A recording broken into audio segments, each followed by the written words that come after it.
అందరికీ నమస్కారం. ఓం శ్రీ గురుభ్యో నమః. ఇవాల్టి వీడియోలో నవగురువారాల వ్రతం రెండవ రోజైతే చేస్తున్నానండి. ఈ వ్రత ఆచరణ నియమాలు ఏంటంటే, ఏ భక్తుడైనా స్త్రీ పురుష వయస్సు భేదం లేకుండా ఈ వ్రతం చేసుకోవచ్చును. ఏ కులం వారైనా సరే, ఏ మతం వారైనా సరే ఈ వ్రతమును ఆచరించవచ్చును.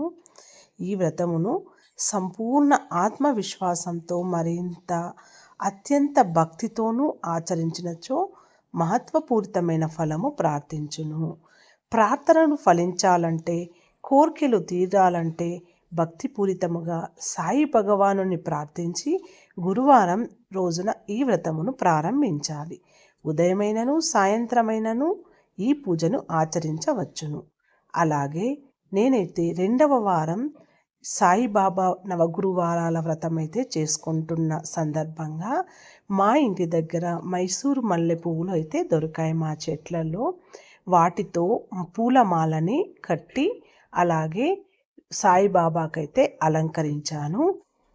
అలాగే ఇప్పుడు దీపాలు వెలిగించుకుని మహామంగళహారతి ఇచ్చేశాను స్వామికి. ఇంకా కథ వివరాలు 3వ వారం అయితే తెలుసుకుందాము. ఓం సాయిరామ్.